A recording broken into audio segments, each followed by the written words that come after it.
Hey, Olivier, welcome to the show. How are you? Bonjour Rachel, how are you? I'm great. Bonjour. Thank you. Très bien. You do speak good French, actually. I'm surprised. Oh, well, thank you.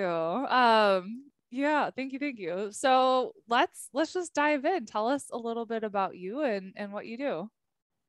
Sure. I started to be an entrepreneur very, very early in my life because I left school at 18. I'm a high school dropout to build my first company, which was an IT business. I started like just very simply by repairing the computers of other people. Okay. And it was an amazing adventure. But after a few years, I realized that maybe this company I created to be free was actually a jail I created for myself. Because like many entrepreneurs, most of them actually, I was working a lot, like 60, 70 hours a week. Wow. My company was my only source of income. So I didn't see how I could sell it or I could stop it. And I was like, hey, I would like to have more balance in my life between my professional and my personal life. Yeah. And I can't because I'm like, the prisoner of my own business, and it was like a hard realization, to have. So I looked for a solution for years, and then I read a book. Maybe you have heard of it because it's a very famous book. It's a 4-Hour Work Week by Tim Ferriss. Yep. Yes, right. One of my first personal development books back in like 2010. So great book. Yeah. I read it in 2008, and I mean, it basically gave me a slap like this, Yeah. because it gave me like suddenly a goal, which was to have an internet business that could give me the freedom I was aspiring to. Yeah. And I read a second book, a book that actually Tim Ferriss recommends at the end of his book, which is The E-Myth by Michael Gerber. The E-Myth, yep. Yeah. Also amazing book about, basically, the book described why I was prisoner of my own business. I was thinking it's only my problem. I must be the only one in the world to have this. And I realized actually it's very common, So another slap in 2 weeks. and then, so this started my journey for the business I have right now, which is I teach basically people how to start and grow a business that is in service of their life, instead of their life being in service of their business, So how to be a successful entrepreneur while having a good balance between your personal and your professional life. Yeah, I love it. So you were 18 when you started your business. You were living in France at the time? Yes. And you dropped out of school to start your business. Because when I think of France, because I live there, I don't think of it as being very entrepreneurial. And so No. Right. Were you just like, people thought you were insane to be dropping out of school to start your business at 18? Oh, yeah. So I dropped school at 18 and I started the business 1 year later because for 1 year I had to work on the project, Yeah. But so, I think, France is not very, doesn't have a very entrepreneurial mindset. Right. But I think even in the US, most people will think I was crazy, because That's it's not so, it's not so common for teenagers to drop school at 18 to start a business, right? So most people thought I was crazy, or I was doing something stupid. And I always say, I'm very glad I didn't do a survey at the time to inform my decision. I have to add that it can seem crazy, but I did something that really is at the core of my philosophy and something I recommend for people who want to be entrepreneur. Before I did this life-changing decision to stop school and start my company, I did a small experiment that didn't disturb my life at all, to see if my idea of making money with a computer, could work. So with a friend, we realized that a lot of people were asking us like a lot of questions all the time about computer problems that for them was like super big, and for us, we could resolve them like this. So we were like, hey, maybe we can make money with that. So instead of dropping school and start the business, we decided, hey, yeah, we were asking ourselves, how can we test this idea right now without disturbing our life? And we just bought a small ad in a local newspaper for a very small amount of money, the equivalent of maybe $10, you know. And in 1 month, we had something like $800 of sales. Wow. So yeah, and we didn't have a car. We were young. We looked very young, like geeks, really, you know, with the whole package, you know. And I mean, with these experiments, I could see that, yes, I had the skills. People were happy about what I could bring to them, and they were paying me. So these experiments gave me the confidence to do this. Yep. And, you know, in entrepreneurship, you have basically two schools of thought. You have the people who say, hey, in order to succeed, you need to burn your ships. So you have only two options: either you win or you die, you know, right. Basically. And I'm not a fan at all of this approach, you know, because it's very risky. Because right. Yes, you've heard of the successful stories, but you don't hear about all the people who died actually, you know, right. Or, you know, had very serious problems because of this. So my philosophy is exactly what I shared. Like, if you want to do something life-changing, what is the smallest experiments you can do in your life that will not disturb many things, you know, that you can do with the smallest amount of time, money, and resources to see if your idea is good or not. And when I transitioned from my first company to my actual business, I did the same. You know, it was not like something I did like crazy. I gradually built my actual business while at the same time I was managing my first, and I did the transition very gradually. Yeah. Yeah, as you mentioned it, that's exactly kind of what I did too, because I was doing both businesses at the same time, and it wasn't until I think 4 months in that I was like, no, this is what I got to do, and I let go of the other one. Okay, so you talk about being an intelligent rebel. What does that mean to you? Well, an intelligent rebel is someone who externally can have all the signs of success, you know. This person can have like a good job in a good company, a good salary, a good house, a good car, a good spouse, everything, you know. But inside, this person feels that something is missing, you know, that if he continues like this, is not going to be the best version of himself or herself.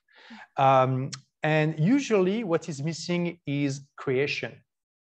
It can be the creation of his own adventure, like, for example, doing a worldwide tour for 1 year. It can be artistic creation, like, I don't know, writing a book or writing a theater piece, you know, something like this. Or it can be creating his own business. But basically, it's about creating his own adventure in life, you know, creating his own path. And a lot of people, you know, a lot of intelligent rebels, some of them follow like what society tells them to do, you know, like get a good diploma, get a good job, and blah, blah, blah. And they realize it's not enough. Something is missing, and it is this, you know, this spark of creation, this way to create their own reality. And I'm talking about people who have success, but also some people can actually feel like, you know, failures, like misfit, you know, because of this. And if this person is in the education system, he can feel that he has a problem. And one of the things I talk about in my book is like, hey, if you feel like this, maybe it's not your fault. Maybe it's because the education system was designed for people who are different than you. Because when you look at the root of the education system in the Western world, you know, most of it was designed at the end of the 19th century. Right. And the core philosophy was, hey, we want to have productive people in an industrial society. Right. Meaning we want to have good soldiers, good factory workers, good employees, you know. So we want these people to be able to read and write, and we want them to follow instructions, but we don't want them to be too rebels. We don't want them to be too creative. We don't want them to be, you know, to challenge the status quo and to challenge authority. Yep. And when you look at how school was organized and is still organized in many parts of the world, it's very striking, the similarities with factories. Yeah. Because you have like a bell that is ringing every hour. Yep. You have, you know, people align like this with the teacher who is like in a position of authority, usually on a, I don't know if to say it in English, but on the step somewhere.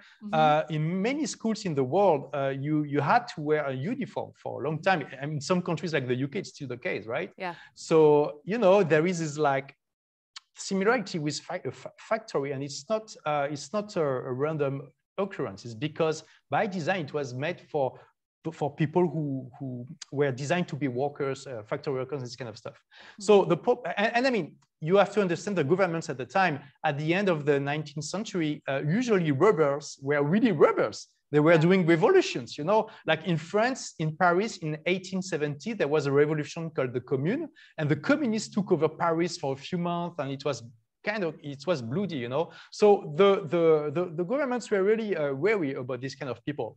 But nowadays, rebels, they are creating startups, they're creating different stuff. They are not revolutionaries anymore. I mean, they are, but not in a bloody way. You know what I mean? Yeah. So of course, the education system really evolved a lot since then, but the core philosophy is still the same. Yeah. And I'm just telling the intelligent rebels. So yeah, maybe you're creative, maybe you are a rebel, maybe you are challenging authority, and actually it's not a problem. First, you need to understand this. You need to understand the system was not designed with you in mind, Yep. And it can be a strength if you know how to play your cards right. For sure. You're making me think of Gary Vaynerchuk. You're familiar with him, right? I know him a bit. I'm not familiar, but yeah, I watch a few of his videos, of course, like everyone. Yeah, like he just like really comes to my mind as being an intelligent rebel, of someone who like went to school but hated it and got terrible grades, and it was just like he was not meant to thrive in a school environment, which not everybody is. Like you try to push everyone into like this one way to do things, when some of us, like we're meant for more. We're meant for doing something differently. And so he started his businesses when he was young and has crushed it. His book is called Crushing It, and crushed it really good. But yeah, it just totally made me think of him, of how he was meant to be an entrepreneur, not necessarily go to school, get a job, follow the system of how it's designed for most people. Yeah. Yeah, I mean, for what I saw, it seems to perfectly fit the description. Yes.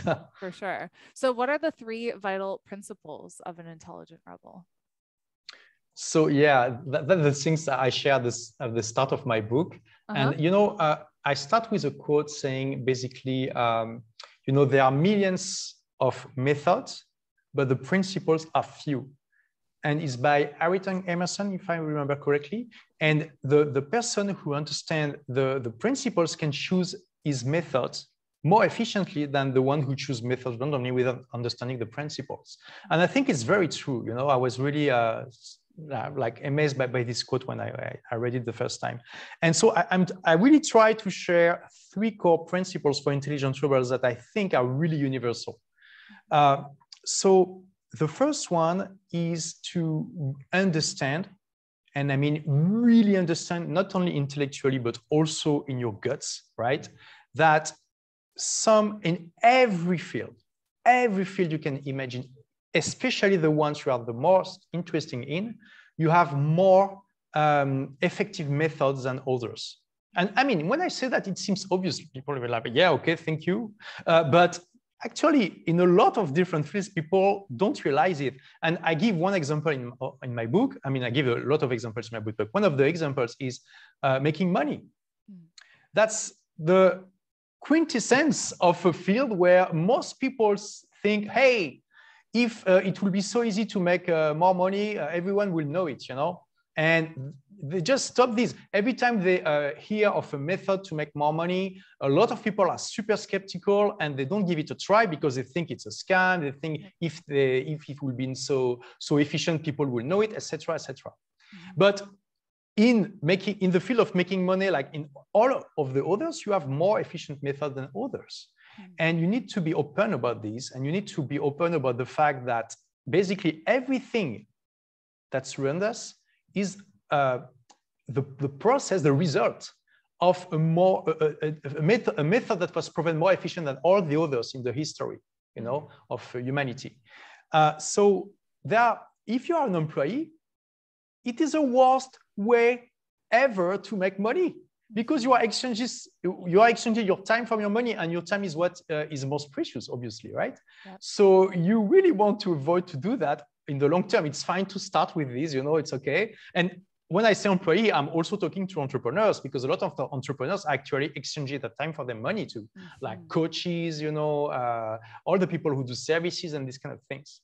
And I think it's very important for an entrepreneur to realize this and to understand that there is a difference between creating your job and creating a business. It's not the same thing.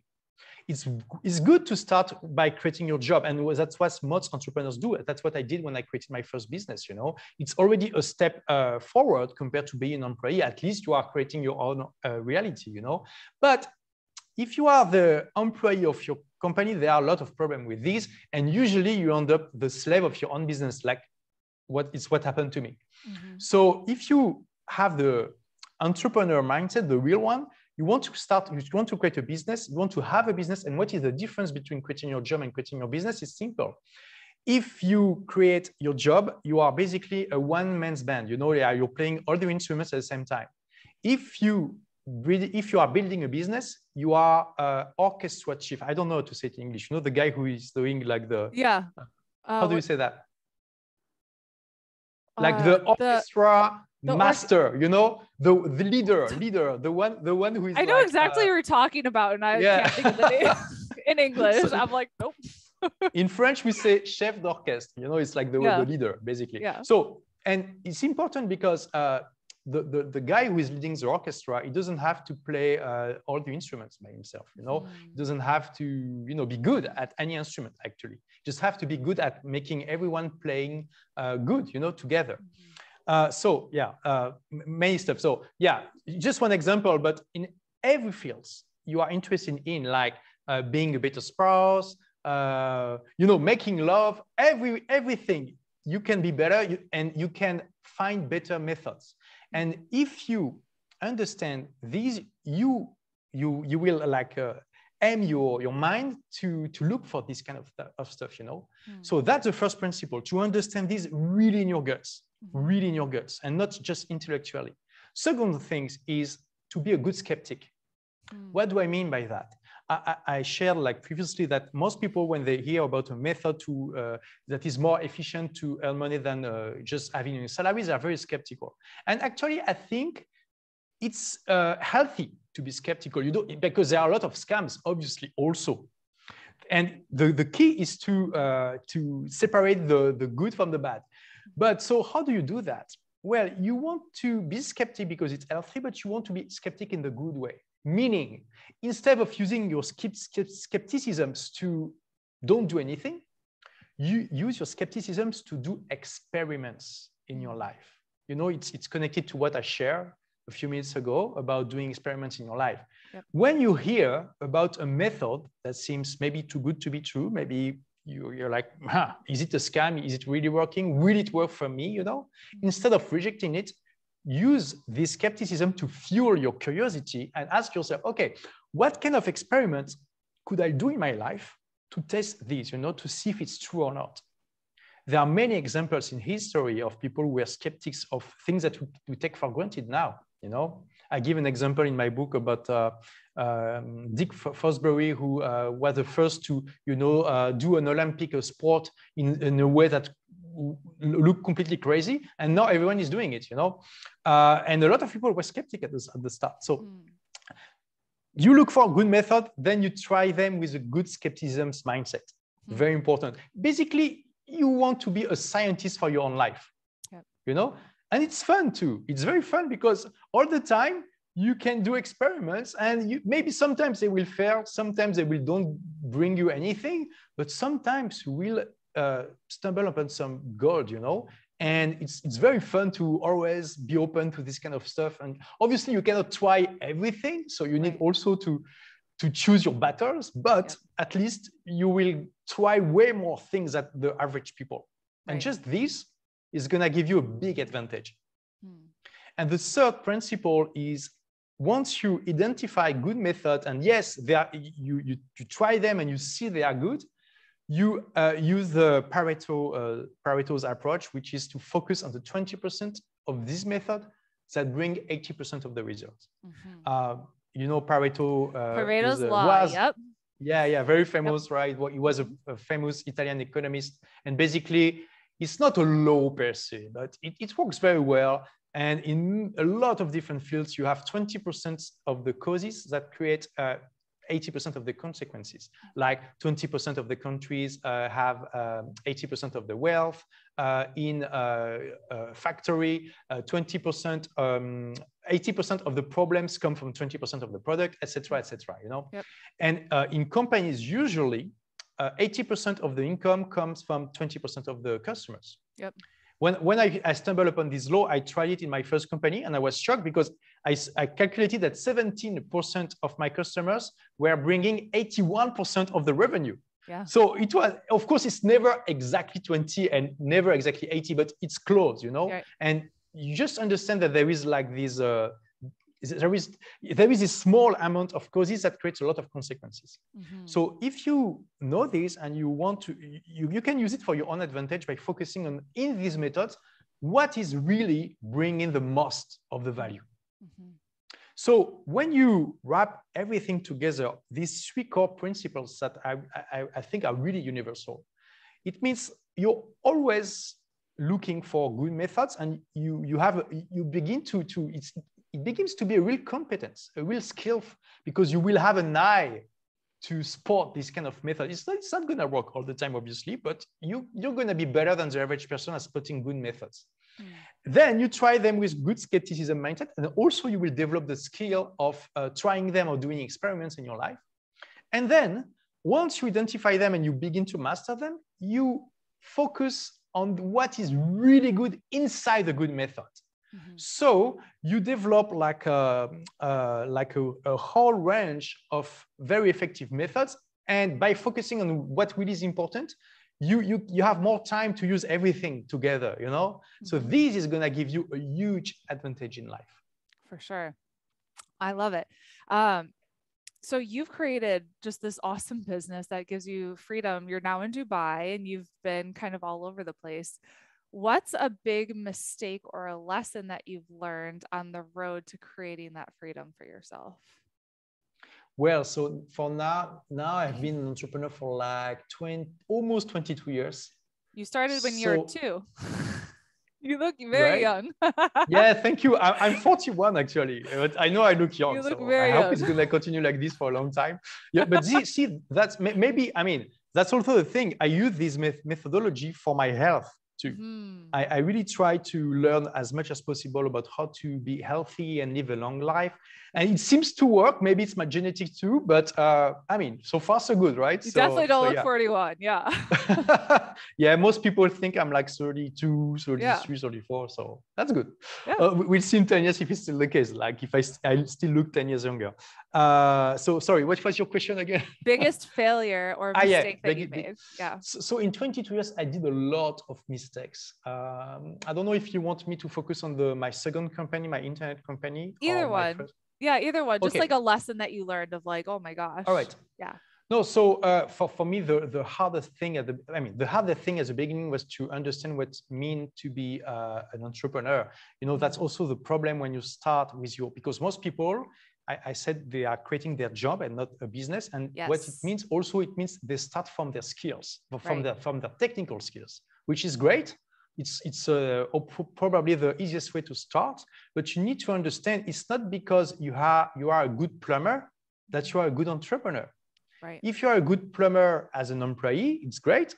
But if you want to be your own boss, you create your own business as a plumber, you need to realize that you need to understand how to manage a business, how to do the budget, how to do the marketing, how to sell yourself, how to find customers, all this kind of stuff. So it's a whole new job that you're adding on top of your job, you know. Right. So this is very important to understand, and it can take a while. I mean, I don't want to discourage people because I think actually creating your business is a great way to learn all of this, you know, and it's great skill that will serve you for the rest of your life. Yep. But so for me, it was hard at the beginning. I almost went bankrupt 6 months after I created my first business, you know. Wow. And then I learned my first lesson.